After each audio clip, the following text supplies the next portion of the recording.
Olá, meus irmãos e minhas irmãs, visitadores do nosso site diocesano, continuando a nossa série de vídeos sobre os sacramentos. Hoje eu quero falar sobre o sacramento da ordem.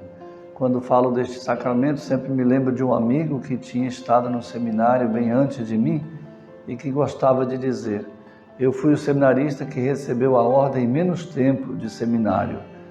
Logo no primeiro ano eu recebi a ordem para ir para casa, para ir embora. Então me lembro desse amigo que brincava dessa forma. Então depois dessa brincadeira do meu amigo, comecemos por dizer que o sacramento da ordem é o sacramento dos ministérios ordenados na vida da igreja, pelo qual um batizado é escolhido para uma participação específica no sacerdócio único e supremo de nosso Senhor Jesus Cristo, conforme lemos na primeira carta a Timóteo 2,5.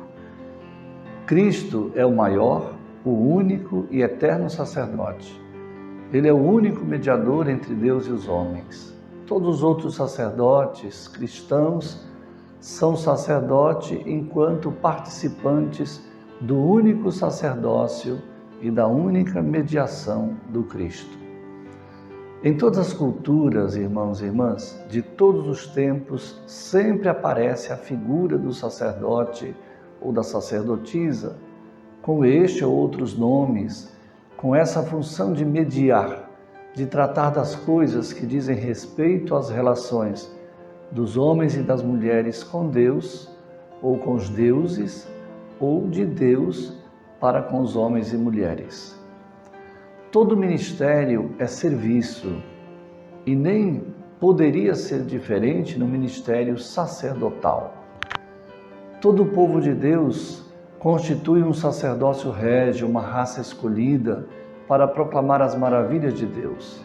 É um povo que serve, que se dedica.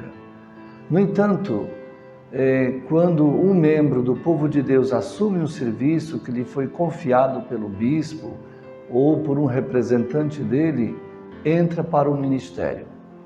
Portanto, o ministério é sempre exercido em união com a igreja local ou universal. E esta ligação à hierarquia é que garante a autenticidade do ministério. Ninguém pode se arrogar o direito a um ministério sem que ele lhe seja confiado por um bispo ou por alguém a quem o bispo delega. Quando nós falamos de sacramento da ordem, nos referimos aos diáconos, que podem ser diáconos permanentes, casados inclusive, e diáconos também celibatários. Nos referimos a presbíteros e aos bispos. Estes ministérios devem ser cuidadosamente formados nas fontes das Escrituras, da tradição e do magistério, do senso dos fiéis, da liturgia e da realidade concreta, que é o lugar atual e importante da revelação de Deus. Outra coisa que é bom saber: aos padres chamados seculares, mais comumente ditos diocesanos, e padres religiosos, qual é a diferença? O padre diocesano, ele é encardinado na sua diocese, ou outra diocese que tem escolhido ou que o tem acolhido. O bispo diocesano é seu legítimo superior. Normalmente, trabalhará sempre na sua diocese. Os padres religiosos, por sua vez, pertencem a uma congregação religiosa, uma ordem religiosa, e não a uma diocese. Eles estão sob a autoridade de seus provinciais, de seus superiores da congregação.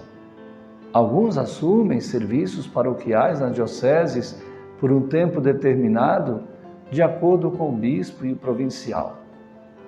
Outros trabalham dentro de um carisma mais específico, nem sempre assumindo trabalhos paroquiais, e sim obras sociais e outras ações evangelizadoras, cuidado dos doentes, moradores de rua, a educação, a missão a gentes. Por que padre não se casa?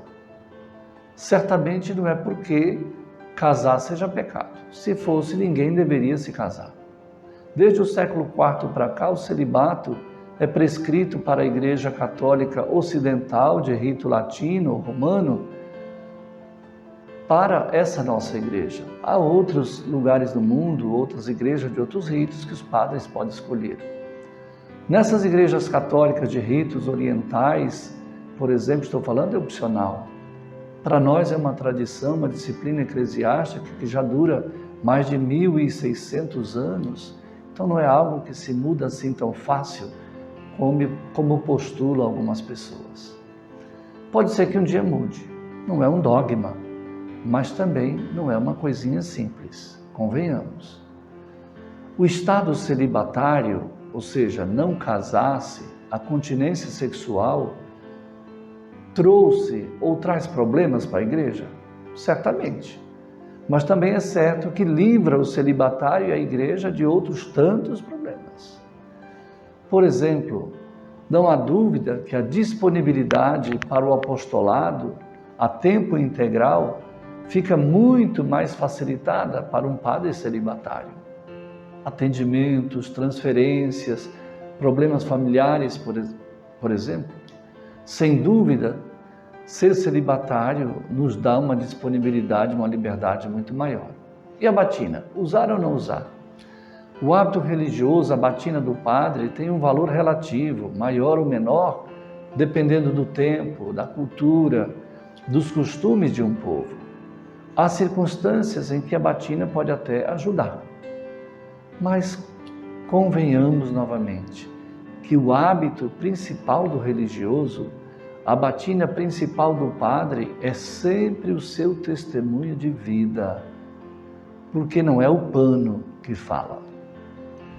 Por falar em testemunho de vida, o processo de formação intelectual, espiritual, pastoral e humano-afetivo dos nossos presbíteros, bem como a sua formação permanente, precisa de um cuidado contínuo para que estes consagrados, como místicos e profetas, celebrem na igreja e conduzam a igreja para um caminhar sempre missionário. O povo quer ver em seus sacerdotes homens de fé comprometidos com o Evangelho e com a igreja hoje. Homens de fé na dimensão vertical e na dimensão horizontal, social.